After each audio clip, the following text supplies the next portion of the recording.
man. And today we're just gonna be talking about the Cowboys, man. As you can see, I know y'all really ain't heard much from me if y'all don't got me on TikTok this year as far as like the team and just my thought process and the time and all that type of stuff. So since our season is over with, been over with for about 2 weeks now, I'm gonna go ahead and come on here and give y'all a little, end of year review of my Cowboys.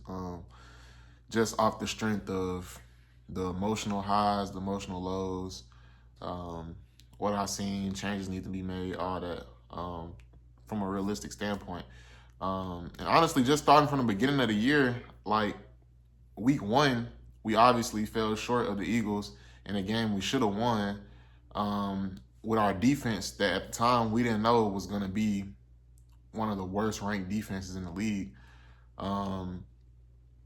We ended up holding up against the Eagles when the Eagles came out, and they didn't look as terrible as they've looked offensively the entire year. The defense was obviously the defense, and with us being able to go and pretty much, do what we wanted to do throughout the entire game, with the exception of drop passes and fumbles, we should have won that game. And I feel like we had a lot of those games this year where we lost games we were supposed to win. Not just when the game already kicked off and we was already in it, but games that going into the game we were supposed to win the game just off the strength of that team's strength and weaknesses, our strength and weaknesses, what we had done throughout the season that allowed us to be able to assess, like, all right, we should beat this team. You know what I'm saying? So we just did typical Cowboy stuff throughout the season as far as just losing the teams we shouldn't have lost to. The Cardinals game was a very frustrating game to watch because we don't have Kyler Murray that we have to worry about, right? And he injured. We playing at Cowboy Stadium, so we know Kyler Murray loves to come back home and show out in the stadium where he won 3 state championships. Like, we know that already. So with him not being able to play and not being available, it's like, all right, cool. So this should be a very winnable game. They really have no offensive threat presence with James Conner being hurt for the season. And Marvin Harrison just haven't been where he's been in college and NFL yet. So I'm thinking, like, we should for sure shut them out on offense. Even though our defense is terrible, they have no real threats, right? And Marvin Harrison just comes and has a game, and he's just running hitch routes and comeback routes the whole game. Like, every single time he's open, I think he got the same route thrown to him 2 plays in a row. I think 3, and converted. Had Bland out there so damn shook, like with a deer, looking like a deer in headlights, getting routed up on the big screen on a slant so bad to the point your own teammate. It's like, oh my God, like, our defense was terrible up until the trade deadline. And then we showed life for 2 to 3 weeks.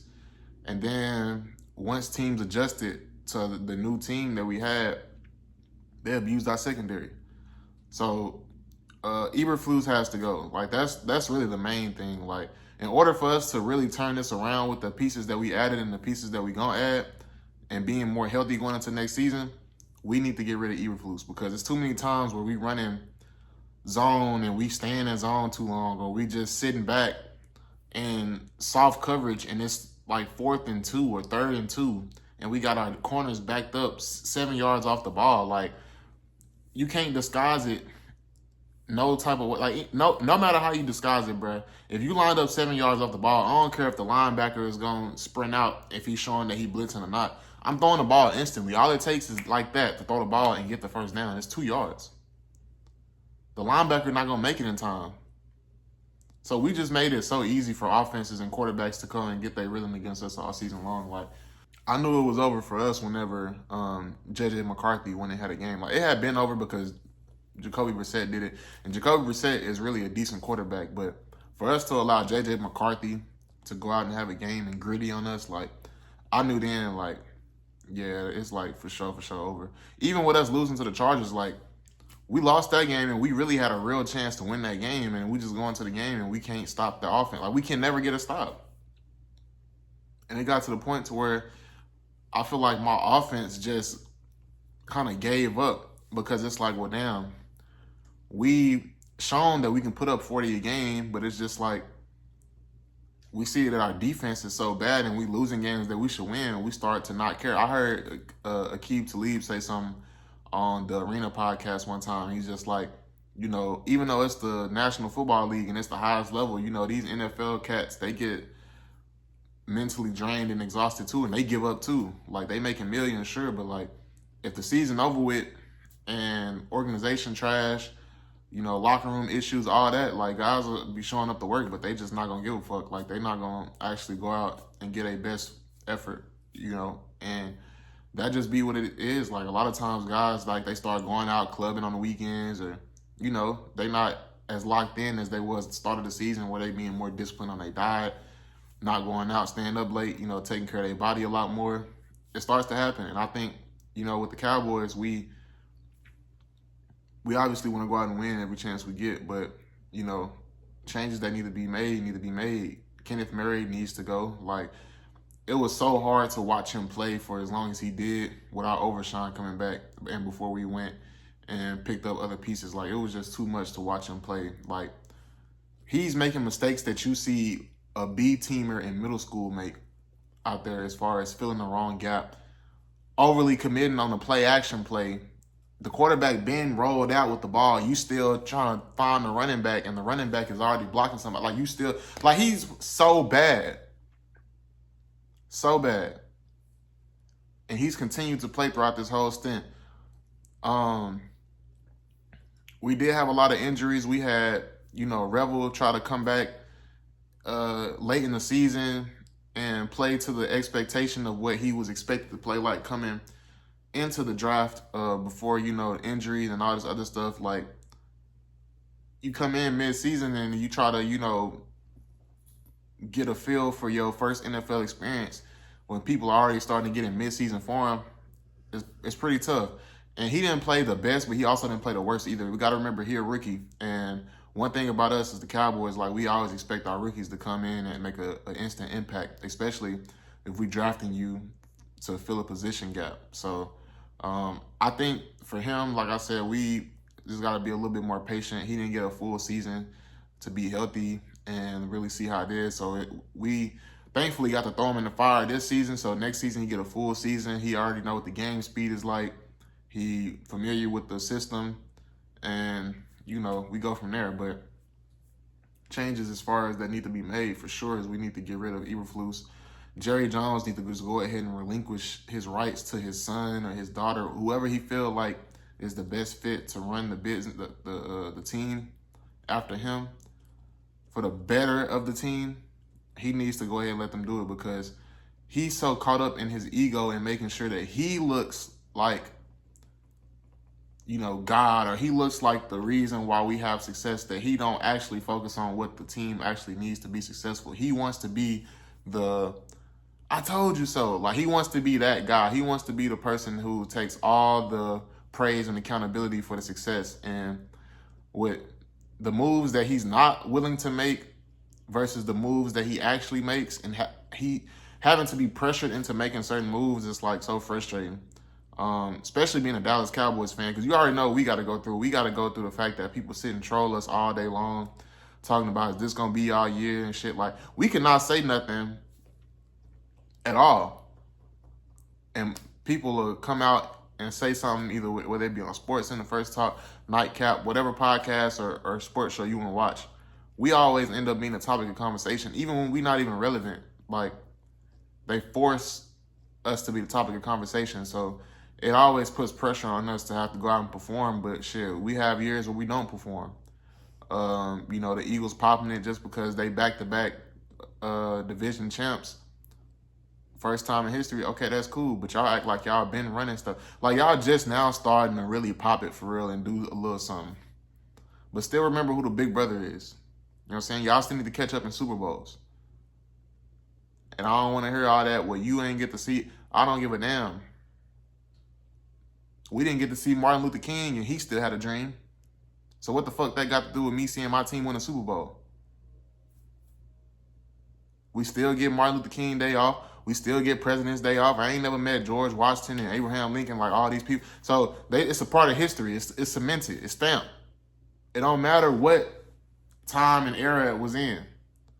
We living in present day, and we live off of facts and history. That's how it's always been. No matter we talking about sports, politics, economics, crime, anything. History is always what we gonna live off of because we learn from it. And we live based off of how we can grow from the history in the past. So that just, ties into my little, 2 cents on that little aspect, because I'm touching on all points. We don't care about Jalen Hurts being trash, but still finding something. Because y'all, the only reason why Eagles fans don't care is because y'all are winning, and y'all only winning because of y'all defense. But y'all offense is trash. And thank God y'all actually have a good owner for y'all organization, because he got it set up to where y'all not even really giving up nothing for all these players y'all got. Y'all got a lot of young players who playing on minimum contracts. And the way y'all defense is set up, Jalen Hurts can be as trash as Tua, and y'all still gonna be able to win, or at least have a chance to win if y'all healthy. But what's gonna happen to y'all if the defense ain't healthy? What y'all gonna look like then? And what y'all gonna say about Jalen Hurts? Because I know y'all, I promise you, the moment that he starts to look bad because the defense can't show up and save him, and y'all start dropping games in a row, y'all gonna turn y'all back on him real quick, because that's how it always go with any and everybody. Y'all praising him now because y'all winning, but soon as y'all start losing, even when y'all lost back-to-back games, I think y'all lost like 3 in a row, y'all started to get on him a lot. When y'all win, oh, we won, it don't matter, y'all defend them. The same way everybody kind of do Dak and Dallas, it's the same thing. But y'all will feel the pain and agony, whether it be this year y'all losing the playoffs, or next season if y'all don't make the playoffs. Y'all demise is coming soon. We on the come up. Because we played this season and had a chance, and our team was not healthy for 70% of the season. I look at the 49ers, I wish we could have been like the 49ers. The 49ers have been injured all season long. Have not had their number 1 wide receiver all season long. Yet, they are looking like an NFC championship team right now. So, bittersweet as a Cowboys fan this year, we don't make the playoffs. This would have been the perfect year to make some noise and at least make the NFC championship.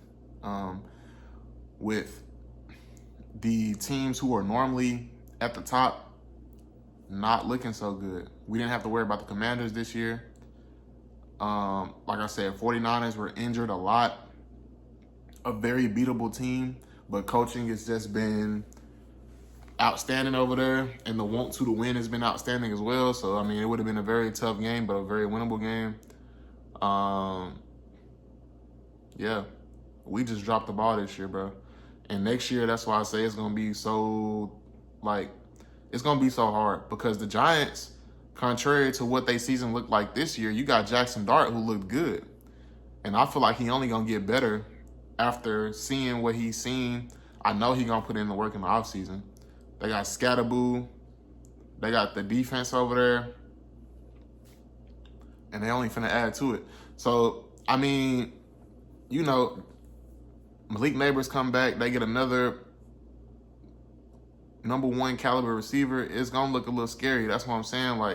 We need to make the necessary adjustments. Whether we make them or not, I highly doubt it. But this is just what I'm coming to. Because I can't completely say that my team is ass if I'm being fair and realistic. Even though they put on the pads, they struggle, they got to go out there and play. What more can you do when you got Kenneth Murray out there playing majority of the snaps on defense? You got Eberflus calling plays when I can see from the couch that the shit is finna be a conversion before the play even happens. What we supposed to do? So, she over here scratching. What you over here doing? But yeah, what we supposed to do? So, yeah, that's gonna be it for this video, man. I just, really want to come on here and touch on some points. We dropped the ball this year for sure, not making the playoffs. And it's sad to see too, because you see Dak having the season that he had, right? With us having not only CeeDee Lamb and George Pickens, it's so frustrating because we haven't had this type of excitement from the receiver position, honestly, since, obviously Dez Bryant, but even when Amari Cooper came and joined CeeDee Lamb, like as far as having that duo, we ain't really had that excitement for real. Because CD has already been established. We already know he's capable of. But George Pickens, it was kind of like, okay, we've seen his flashes. We know his potential, but is he going to maximize it? Because of off-the-field stuff, locker room stuff. It wasn't a question of if he could ball or not, because we knew that. Especially with him coming to Dak, having an actual quarterback, it was like, hey, he might go crazy. And he ended up going crazy. And he brought that demeanor, that swagger, that attitude that I feel like this team need. And then we got Coach Shoddy, who is somebody who was like, a wild card. We was like, we don't know how we feel about this. And then the more and more, and I'm so thankful that they did Hard Knocks this season. They covered all teams in our division, but I'm so glad that they did it this season because we got to see a little bit more insight, not only on we got Quentin Williams and, we added our additions to our team and seeing how everybody is behind the scenes and how their mindset is on the sidelines, because we always feel like, damn, the Cowboys, they just don't ever care. But we got people on the team who are dogs and they genuinely care. But then we also get to answer those questions that we come into the league or we come into the season and we just like, man, I don't know. Like, I feel like, this new coach, like, what is he going to bring to the table? Is he going to be like a Jason Garrett type of coach? Or is he going to be like a Sean McVay type of coach? Is he going to be an actually good coach that's good for the scheme of the team? So we didn't know, and we got the answer. Shoddy has showed a lot of personality, a lot of great leadership, a lot of coaching. Like, he's actually coaching. He's actually showing passion. He cares. He's, saying the right things. He's doing everything that we would want out of a head coach in his first season. This season kind of went how it should have went for him as far as the season not being what it was projected to be, because now next year he has a chance to go up on the upward end. And I feel like he's going to do that. We're going to make the necessary changes. I like the fact that he was on Eberflus, pissed off at him a few times throughout the season. That was caught on camera, getting onto him because the play calling and the formations, and it's like, what are you doing? So I highly have confidence that he's going to be up out of here. I'm so mad we gave up Dan Quinn, though. We got to stop letting the outside noise get into our team, because Dan Quinn would have still been a Dallas Cowboy if it hadn't been for SportsCenter and First Take and all these different sports analysis teams and insiders trying to put out there in the media that, Dan Quinn might be looking for a head coaching position. Like, God damn. Let us enjoy him for a couple seasons. I'm pretty sure he low-key would have wanted to come back before he heard, well, I can get a head coaching job. Maybe I should go in. Do you want to win or not? Like, he had our defense in the perfect position. If we would have had him with the team that we had after the trade deadline, we would have been straight. So we need another defensive coordinator, bro, for real, that's going to do it. Because Dan Quinn was literally what we had been begging for to complement our offense. Then we lose him, and it's like, okay, our defense instantly goes to the worst defense in the league. So all I can hope for is our defense gets better next season. We get healthy. I pray for Caleb Downs. I really do, because I wanted Kyle Hamilton a couple years ago so bad, because I just knew he was going to be a dog. And Kyle Hamilton has been everything more than what we thought he was going to be. And we already thought he was going to be a dog. And what he's been doing for the Ravens, like, I wish we had that. Like, the versatility that he has, the aggression and physicality that he plays with his body frame. Like, we need somebody like that on our defense to help complement Overshawn. Honestly, in my last little talking point before I get up out of here, for this last week of the regular season, like, I don't think we should play our starters. I think Dak should sit. I think everybody who means something to this offense, as far as starting on offense or defense, they need to sit.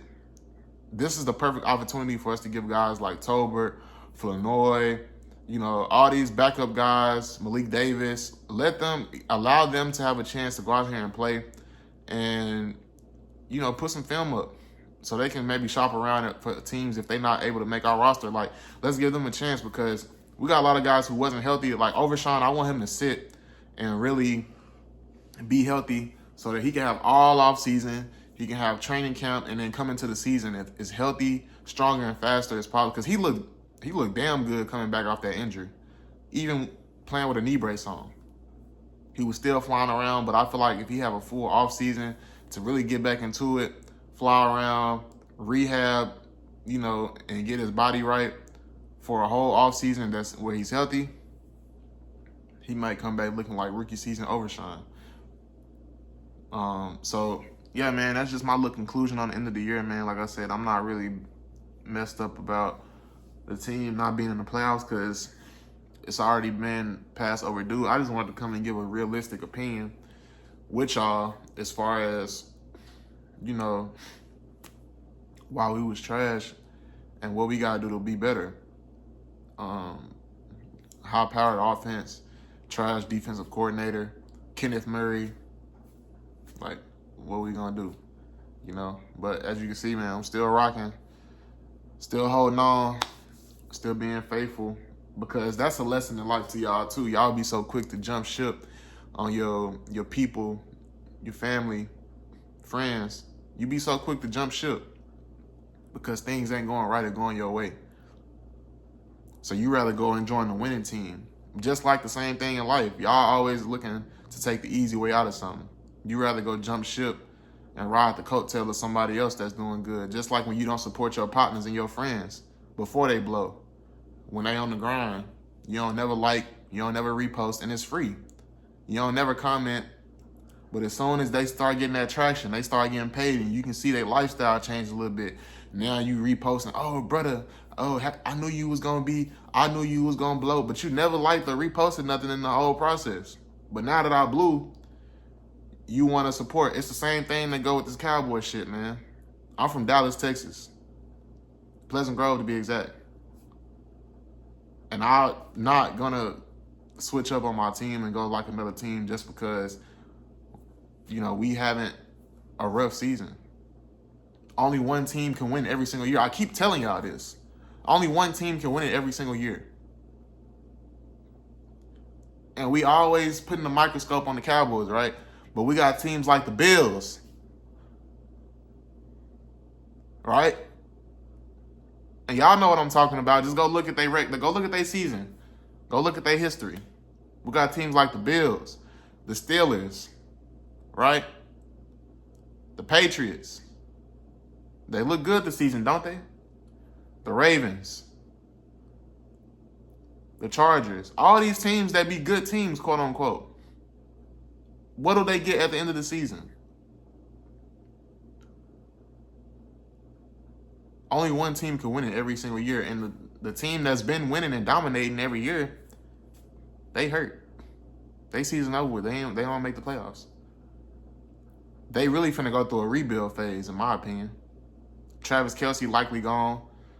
Mahomes gonna be out for some time next year.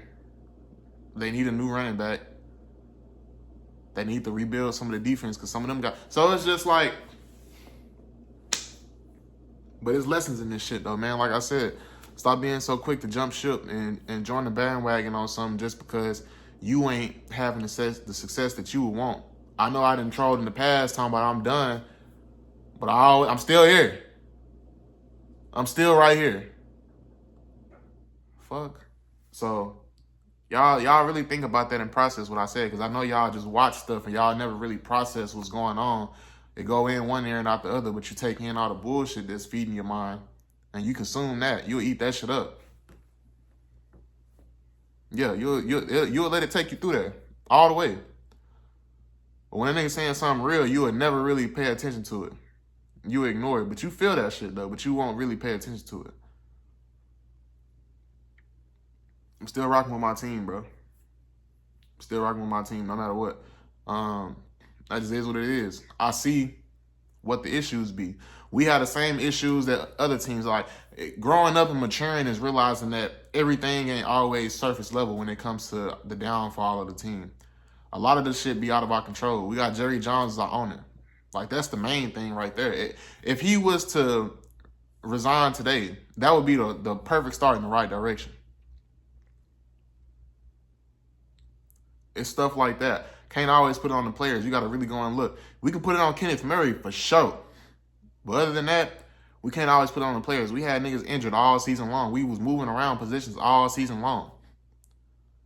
We got rookies out there trying to see how it is. You all know how it is when your first time doing something. You may be good, but when you go to a different level, it takes time to adjust, and that's cool. Just like how you see Caleb Williams coming on and being what he, you know what I'm saying, was projected to be. Bryce Young. Sometimes it takes time for people, bro. And that's all it is. So that's going to be it for this video, man. Like I said, make sure y'all like, comment, subscribe. Appreciate y'all for watching Cowboys Nation. I love y'all, man. We good. Just stay patient. Our time going to come. The rejected will be respected. I promise you. Our time is going to come. We just got to sit back, let everything fall into place. But it's going to happen. Appreciate y'all. I'm gone.